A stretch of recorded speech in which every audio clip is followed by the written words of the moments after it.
Welcome to Driven, the Unscripted Success podcast, with your hosts, Mike Menino and Nariman Hamden, bringing you insights and stories on achieving personal, professional, and financial success.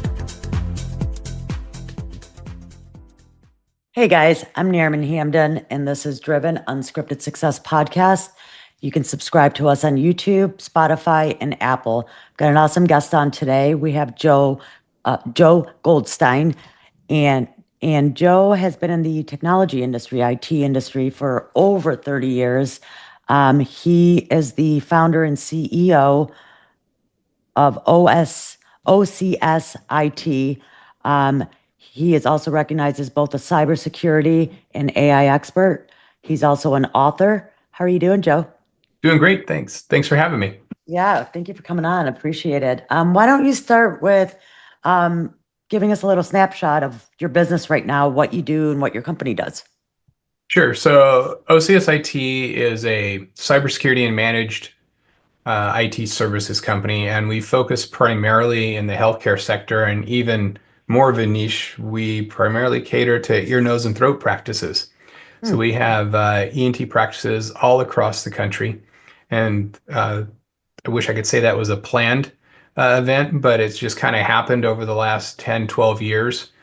We got our first ENT back in 2012, and through a lot of referrals and happy clients, we were able to grow in that sector. And now I've become pretty ingrained into the ENT community. Go to their events every year, their large conferences, speak on a regular basis.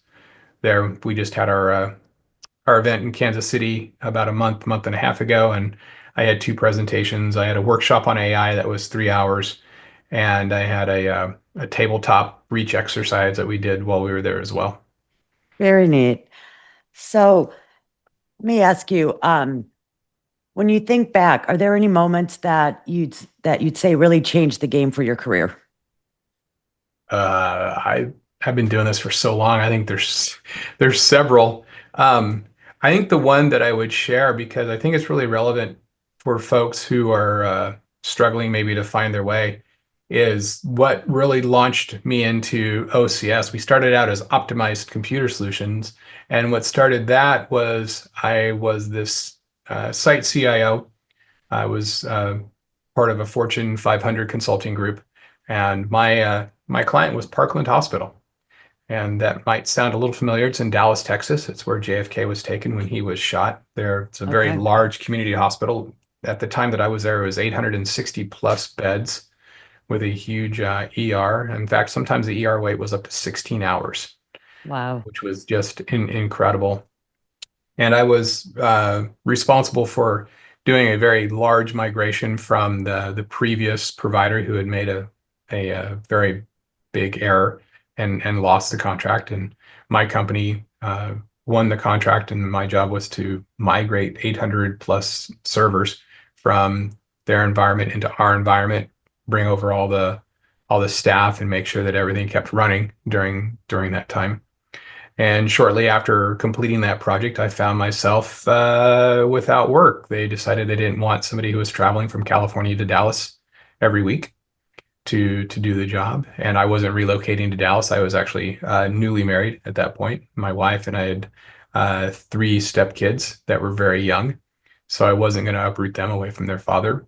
And I ended up, it was 2008. And if you've been around long enough, 2008 was a really bad time to be looking for work. Sure. And so I'd never had problems getting work in the past. At that point in 2008, I'd already been in the industry 20 plus years, and had a great background, a lot of experience, both technical and leadership, but just couldn't find a gig. And so after about 6-7 months of looking, my wife came down to the office that I was working in when I was looking for work and said, "You know what, I'm tired of watching you just look for work. You're too talented. Just go do something. I don't care what it is. Just go do something." So I thought to myself, well, I always wanted to have a business. And so that's how OCS was born. I posted my first Craigslist ad, and we actually got started wiping viruses and porn, honestly, off of people's PCs. True stories. That's great. Oh my gosh, that's Great. Um, so what's a skill or habit you think doesn't get enough credit for contributing to your success? It doesn't get enough credit. Um, I think just trusting in yourself.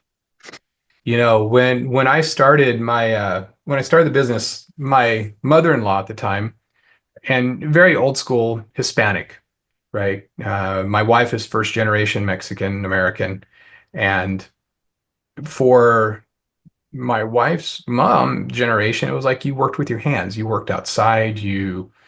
Office work was really didn't register, and she never did. It took her a while to understand that I could actually make a living, support the family by sitting in a chair all day and Right. working on a computer all day. And then part of that also was just saying yes at times when I knew that I didn't know how to get accomplished what I had agreed to do. But, really trusting in myself and my skill set to figure it out along the way. Today, I hear a lot of people use the expression, jump off the cliff and build a plane on the way down. I was doing that way before there was a cool expression. That's pretty cool. That's pretty amazing. Um, so staying on top of any field is tough. What's something exciting you see on the horizon in your industry, and how are you getting ready for it? Well, there's this little thing called AI. I don't know if you've heard of it. It's been around a couple of years now, Yeah, and it is absolutely changing the landscape for many industries and how companies are approaching um, certain tasks in their organization. And I've been presenting on AI for almost 3 years now, all different parts of the country. And I think it's by far the most disruptive technology that's come out probably since the internet started, sure. I agree. in the mid 90s or early 90s, for in earnest that it started. And AI is not new. It's just become available to the masses. And that's really what's driving a lot of the innovation, and the really exciting, scary part of it is it's happening at warp speed. We used to be in a cycle, you know, 10 years ago, 12 years ago. Technology would have a big jump every 12, 18 months. Our cycle right now with AI is about 6 to 8 weeks. Every 6 to 8 weeks, we Wow. see something new, iterative, and, substantially better than what it was 6 or 8 weeks ago. You just have to look at ChatGPT when it came out. There's already been five major, probably more. I'd have to go back and look, but five plus major revisions that have made it significantly better than the revision before. Sure. Sure. What the big thing now is Sora 2, right? I don't know if you have to be under a rock at this point to not have seen a Sora 2 video that somebody has done. And that just came out a week ago. And that was on top of Sora, which was already recognized as probably the best video app that was around. And that one is, how do you spell that one? Sora. Okay, I have seen that one. I haven't played around with it yet, but Chat GPT, I'm pretty familiar with that one. That one's like become pretty much my assistant. It's Hmm. it's cut my workload down by 3/4 of a percent, which is nice. And I feel like a lot there's a lot of people are got that taboo. Oh, AI is going to take over the world and this and that doomsday. And it's like no, if it's going to actually help make your job easier and more efficient so you can take on other things that you want to do, you know? Yeah, I think that's very, very accurate. It's what we've seen. The first year when I was presenting, everybody was really worried about AI is going to take my job. And there were a lot of studies that, in 3 years, we're going to replace all these people with AI. And that really hasn't come to fruition. Yes, there has been some job displacement, but where Mhm. we're seeing the displacement is in areas that are highly repetitive, typically not high paying, um, and honestly, a lot of times hard to fill and have a lot of churn. One great example in the healthcare industry is call center. That call center seat is really hard to fill. It takes a lot of training once you do fill it. And the tenure is 12 to 18 months at most. And that's if they don't call Sure. out in 2 weeks and everybody calls in on Monday and everybody calls out on Friday, right? So there are a number of really good technologies that are helping practices take that workload off of the call center. We have AI now that can answer the phone, schedule an appointment, book the appointment, and confirm it with the Yes. client, all in a call, all with AI.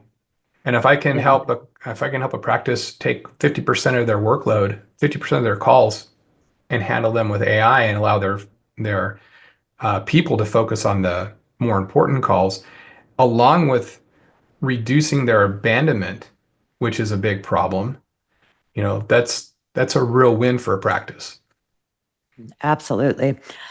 So I'm sure leading a team has its challenges. What's your leadership style? And can you give us an example of how it helped you through a tough spot? So, I try to be hands off. I try to let my team do their work. You know, I just was talking to him a couple of days ago. I was like, my job is to take the arrows and the rocks and communicate the bad news, and your job is to just make sure the clients are happy and making sure we're getting tickets closed and keeping the business moving along. And sometimes that has come back to bite me. Maybe I'm too hands off and maybe I didn't recognize something, that wasn't quite being done right. And I Right. have to go back and kind of clean up on that. But overall, I prefer to not be, I don't have time to micromanage. And I prefer not to. I prefer to let people have their own style as long as they're kind of sticking with everything's kind of moving in the right direction. Sure. So when you're building your dream team, what's one trait that you always look for and why? Customer service. We, you know, I've been fortunate to meet some really successful business owners. One of them is down in your neck of the woods in Naples. He owns Sales Restaurant Okay. down on Fifth. He also owns he has a new one that's in Naples that's private. It's Butcher's Private, I think is what it's called. Yes. And so he is 100% about customer service. That is what his primary focus is making sure the customer has a 100% positive experience. And I think, a lot of people try to find what makes them different. And, we try to treat our clients like it's a five-star resort. And I tell my staff all the time, we're a customer service organization that happens to do IT because most of the clients that we win are due to customer service issues. Very rarely is it around technology Sure. mistakes. It's almost always about not returning phone calls, not working with the client, not meeting with the client, not keeping them up to date on what's going on. It's customer service issues. So, customer service can win you accounts, and bad customer service can lose you accounts faster than anything else, I believe. Right. I don't disagree with you on that. So how do you encourage your team to think outside the box and bring new ideas to the table? Um, I encourage them to not be stuck in, well, that's the way we've always done it. Right. And now it's, ask AI. We, every one of my team has a bot, corporate ChatGPT account. They're all encouraged to use it heavily, not only to help them with their day to day, but to help drive new ideas. And, I have some guys that can come to the table with 12 different ways to do something. And, we have to be very careful in our line of work that it's a way that the client understands how to do it. For Sure. for me or one of my admins, we can come up with five different really cool, creative ways to get something done that we can do. But the trick is to temper that and have it in a way that our grandmother can do it, because Right. that means the client can do it. And so that's really the key is finding ways to get things done, but doing it in as simple and secure way as we can so we can communicate that to the client. Sure. So what's a day in your life look like? How do you juggle work and everything else? Well, typically my day starts at 5 o'clock in the morning when I get up, and I'm in the office typically by 5:30. And my quiet time between 5:30 and 7:30, 8 o'clock is when I get a lot of my catch-up work done or things that I need to concentrate on. And I don't just have OCS. I have a cybersecurity training company that I started back in May as well. And then I have a French Bulldog breeding program that my wife and I started a couple of years ago, and our pups are finally of age to breed. So that's becoming taking a little bit more time. And I'm also starting to get more involved in the AI speaking circuit. So that's another area that I'm concentrating on. So, and then you have all the personal stuff, right? Right. Running the day to day. So a day in my life can look very, very different on a daily basis, very hectic. I try to have lunch with my wife every day, so that way we get to see each other. Breaks up my day where I would sit in this office 12 hours and have lunch brought in and not leave.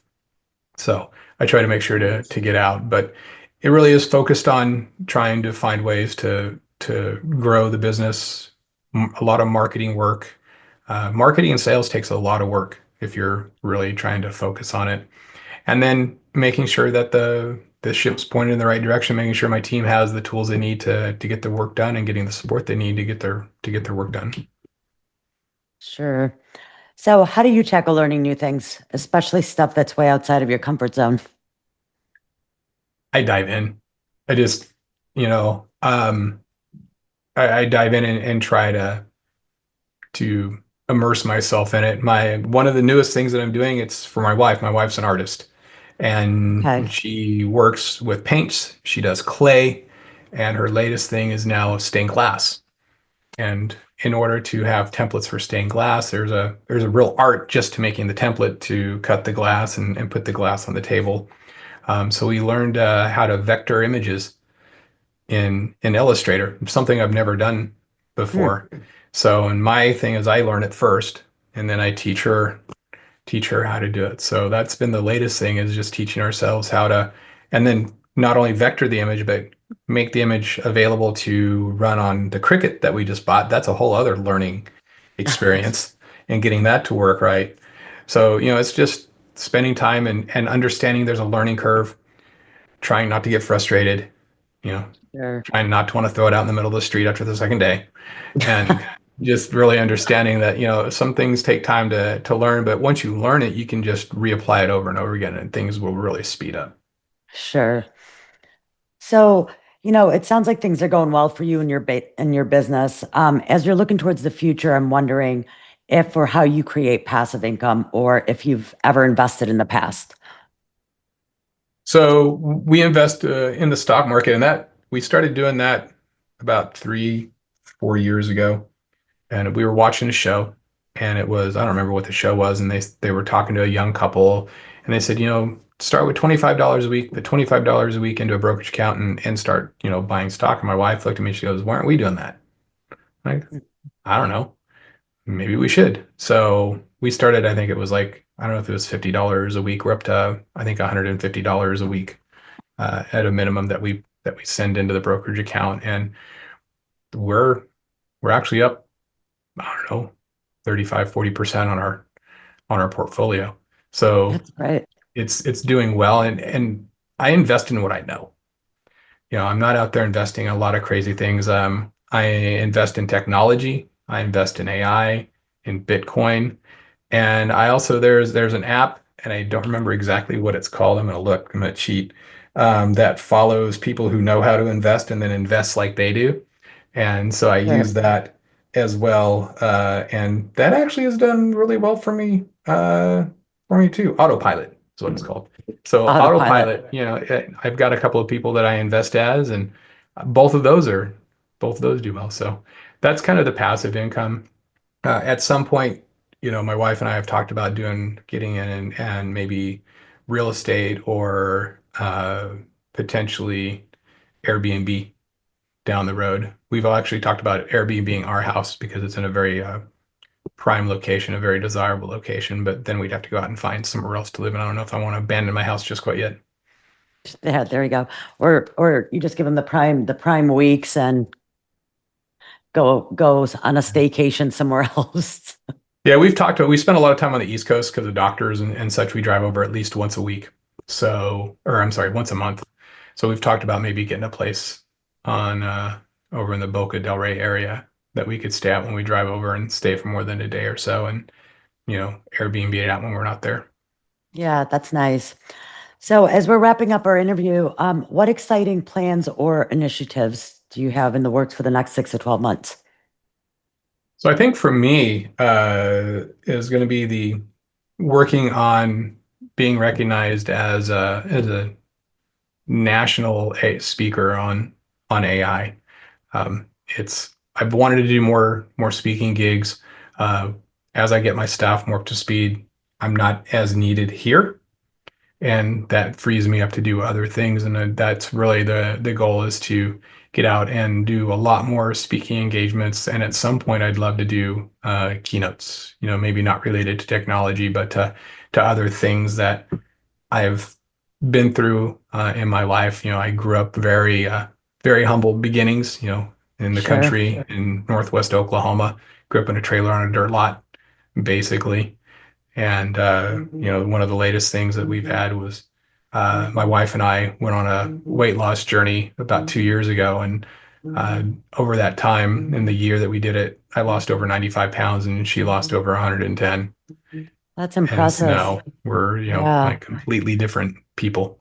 So, things like that, that I can inspire others Sure. Encouragement and to do things. yeah, for sure. Well done on getting healthy. I mean, that's really impressive too. On that amount of weight loss, that's not easy to do. A lot of discipline, a lot of hard work, dedication. So nice job. It was a lot to get it off, and it takes just as much to maintain, I have found. Yes. Yeah, absolutely. Well, oh, and can you share with us a book or podcast that has made a difference in your life? Sure. I think one of my favorite podcasts, and not because I've been on it, just because I really believe in what she's doing, is Meredith Hirsch. She has a podcast called Working Healthcare, and her husband, who's a rheumatologist, and actually is my wife's rheumatologist, and we met them as doctor patient, and over the years have become friends. But Dr. Hirsch and Meredith are really working hard to make changes in how we do healthcare in America, because essentially healthcare in America it's too expensive, and in many ways it's broken. For a myriad of different reasons. It's not just one thing. And so they're very, very active in working to help fix that. And she has a lot of amazing guests, very, very smart guests on her podcast that, especially if you're in healthcare, is definitely worth the listen. Yeah, absolutely. I had a doctor on maybe a month or two ago, and he wrote a book on exactly that topic. And he's out in Miami where he's trying to change healthcare and how the system is broken. And an example he gave is, he has an MRI machine. So he's a hand surgeon. And within his practice, he has an MRI there, but the insurance he has, rather than having the patient just go and do the MRI while they're there, they have to schedule it through the insurance in order, which it's just all the unnecessary extra steps that is not needed that the patient ends up suffering, you Yep. know? So I'll share his details with you after, and you can share that with your friend. They might be good for them to collaborate together. Absolutely. Yeah. Insurance, and it frustrates most of the doctors I know, and I work with lots of doctors over the years. The insurance company making the decisions is so frustrating to the doctor, and because the Yes. doctor really does know the patient best. And, like everything else, a few rotten apples that are out there to try and game the system definitely ruin it for the mass majority that are honestly there to do the best for their patient. Sure. Well, thank you so much for coming on today and sharing some insights and tips with us. If people would like to connect with you, how does one get a hold of you? They can go to OCSIT.com. That's our website. They can reach out to me directly, joe@OCSIT.com. Awesome. Well, thank you so much, guys, for tuning in. We'll see you guys next time. Thanks for having me. Absolutely. Thanks for listening to Driven, the Unscripted Success Podcast. Want to share your story? Apply to be a guest at drivensuccesspodcast.com/guest.